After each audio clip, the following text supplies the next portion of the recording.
নমস্কার, Kolkata TV digital আপনাদেরকে স্বাগত। আপনাদের সঙ্গে এই মুহূর্তে রয়েছে আমি অভিক। যারা বিনিয়োগকারীরা রয়েছেন তাদের জন্য একটা সুখবর।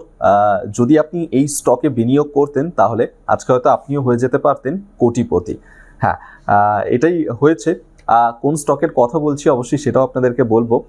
যারা বিনিয়োগকারীরা রয়েছেন তাদের জন্য অত্যন্ত গুরুত্বপূর্ণ একটা খবর যে ইজম লিমিটেড, সেখানে যারা বিনিয়োগ করেছেন দুর্দান্ত একটা রিটার্ন দিয়েছে তাদেরকে এই ইজম লিমিটেড। কত শতাংশ রিটার্ন নিশ্চয়ই আপনারা ভাবছেন। বলে রাখি যে 12,200%। হ্যাঁ, এত বিশাল পরিমাণেই একটা রিটার্ন দিয়েছে এই ইজম লিমিটেড।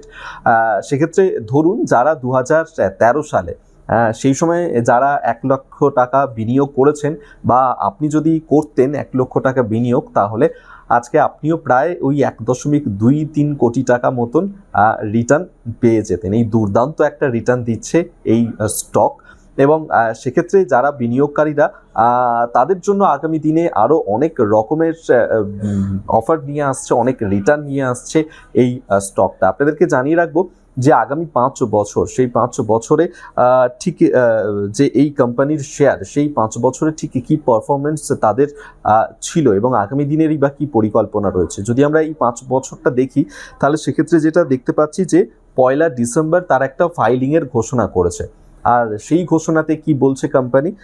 জানাচ্ছে যে তারা সেমিকন্ডাক্টর প্যাকেজিং এবং অপো ইলেকট্রনিক সলিউশন এই ব্যবসায় তাদের সম্প্রসারণ করতে চায় এবং সেই রকমই একটা পরিকল্পনা তাদের আগামী দিনে রয়েছে। এবং এইগুলো কি করবে না, ভবিষ্যতে আপনাদের কাছে আরও নতুন নতুন সুযোগ তৈরি করে দেবে।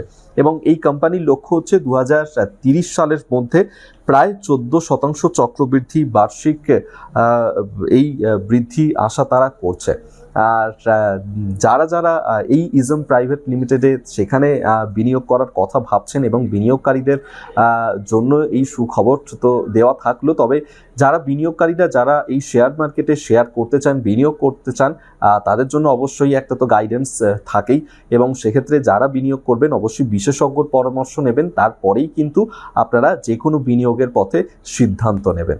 আজকের মতো ভিডিওটা এখানেই শেষ করছি। দেখতে থাকুন কলকাতা টিভি ডিজিটাল।